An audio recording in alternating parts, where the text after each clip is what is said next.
Have you seen any evidence of psych meds causing brain changes? Yes.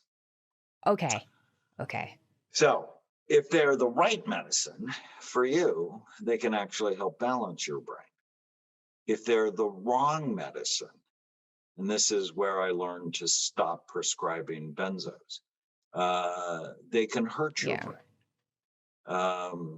And many of the psych meds, and let me just be clear, I'm not opposed to psychiatric medications. Some people need them. I'm opposed to that's the first and only thing you do because many of them change your brain to need them in order for you to feel normal. And I'm not okay with that. I want to teach my patients skills and not just give them pills. And I want you to love your brain because when your brain works right, your mind works right. People often miss that central point. Your brain creates your mind. And so Yeah. if your brain is not healthy, your mind is not going to be as healthy as it could be. Okay. Okay. So you think brain impacts mind and not the other way around? Well, if you're an undisciplined thinker, that'll have a negative impact on how your brain actually works. But I often think of it like hardware and software. You got to get the hardware right first and then work on programming it. And too often, in my new book, Your Brain is Always Listening, I actually have a brand new 12-step program because the 12-step program was developed 85 years ago and there's no neuroscience with it. And I'm like, step 3 for me is get your brain right. And then it's just so much easier to get control over the addictions in your life.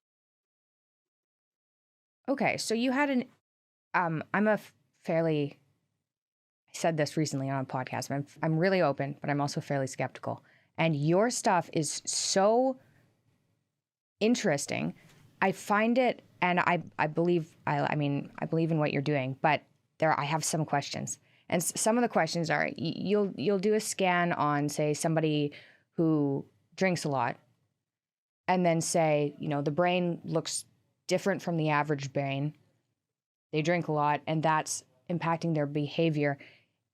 Is it possible that the behavior is what changed the brain like that and not the drinking?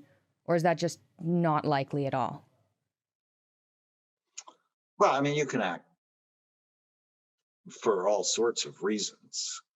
The reason I've not been a fan of alcohol is it makes your brain Fair. look older than you are.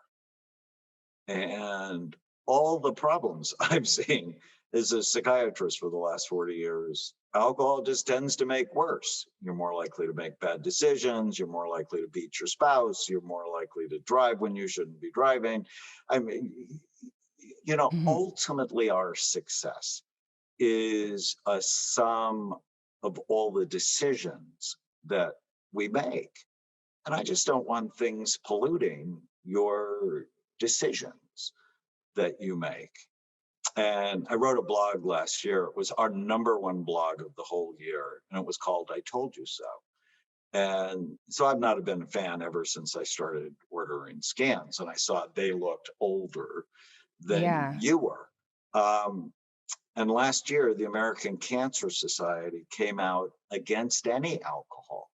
I mean, for a big, prestigious body like that to say you shouldn't drink because it increased the risk of 7 different types of cancer. And I start the blog with when I dated my wife, she told me she would never tell me, I told you so. And she lied. It's like her favorite thing to say. And so, and then I go, but I did tell you that alcohol is not a health food. Yeah, okay. Is there any is there anything you can do infrequently that you can get away with? Like what if this is once in a blue moon? And that goes for not just alcohol, but any drug people would be using. Like are one-off times okay sometimes? Or is that just, is it never okay and people are just not telling you about it? Well, I can't say can never have a drink because that's probably not rational. But the more you do it, the worse it gets. And ultimately, it's about love. Like we just finished a 30-day happiness challenge. And it's based on these 7 big ideas. And one of them is only love food that loves you back. We're in a relationship with food. And I don't know if you've ever been in a bad relationship, but I've been in a bad relationship and I'm not doing it anymore. I'm just not. And I'm for certain not doing it with food or with alcohol or with other things. Does it mean I never have an ice cream cone? Well, mostly only if I go to Italy. But I just want to do the right thing because it's about love. And I have brain envy. I often say Freud was wrong. Penis envy is not the cause of anybody's problem. I've not seen it once in 40 years. It's brain envy we need to get focused on. Love the 3 pounds of fat between your ears, and you're going to love your life a whole bunch more. Oh, yeah. Okay, so I've got some random questions to throw at you. Is it possible to test neurotransmitter levels? Because I know when people are told they're depressed, sometimes they say, oh, you have a deficiency in serotonin, or there's something wrong with your brain, you're not getting enough of it. Can you actually test if somebody's low in GABA or serotonin or any of the neurotransmitters? Not with urine. There's a lot of people that do urine neurotransmitter testing. It just doesn't Yeah. seem to relate to what's going on in your brain, because you have this thing called the blood-brain barrier, and what's in your blood is not highly correlated to what's in your brain. I mean, yes, you can do a spinal tap and directly measure, but that's a little invasive. Yeah. I often think if you have ADD, likely you have low dopamine. If you have OCD, or you have the worried kind of depression, your serotonin could use a jump start. If you're anxious, raising GABA does seem to help. I'd prefer to do it in natural ways, at least to start, see if I could get away with that. But yeah, there's some truth to neurotransmitter abnormalities can cause us to feel funky, but not easy to measure in your blood or your urine. Okay, so when somebody, people are all aware of my dad. He was on antidepressants, then he was on benzodiazepines, and then they just ruined his life. And what you're told when somebody's on benzos or SSRIs is that when you take them away, so if you end up having a dependency on them, you take them away and then your body has a problem with, say, GABA. How do any scientists know that that's the case? So they really infer it. So from the scans, what we see is low GABA goes with excessive activity in the limbic or emotional parts of the brain. And so giving things that raise GABA, gabapentin would be one, tends to sort of calm that down. Magnesium tends to calm it down. And so in this country, we pass out benzos like candy. And it's just insane that someone can go to the emergency room for a panic attack and end up with Xanax, and no one ever taught them diaphragmatic breathing. And it's like, really?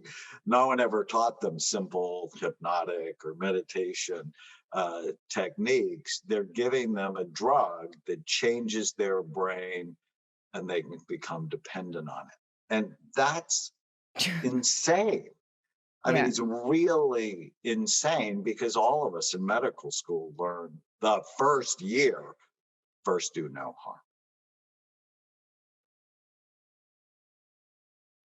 From what I've learned from the doctors I've spoken with, especially ones that are purely mainstream, is that most doctors aren't aware that these kind of medications actually cause brain changes.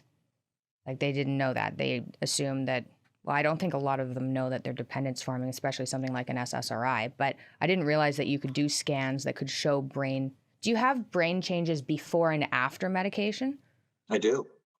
And I have positive Wow. changes for people who are on the right stuff and negative changes for people who are on the wrong stuff. And so Wow. when I met Tana, when I met my wife, and I looked at her scan, because if I'm dating you and I really like you, I'm looking at your brain. It's the most important part of you I want to see. And um, and she told me when she had thyroid cancer in her 20s that she got depressed. And I looked at her and I said, I hope they didn't put you on Prozac. And she goes, why do you say that? Oh Because they put no. me on Prozac and it disinhibited me. She did things Yeah, that there's that's no oh, way she would have okay. done uh, without it. And she has sleepy frontal lobes. So the front part of her brain is low in blood flow. What Prozac does is it lowers it further. And so for the right person who Oh starts with a my busy god. frontal lobe, they're worried and rigid and inflexible, and if things don't go their way, they get upset. Well, Prozac tends to calm that down and they feel better.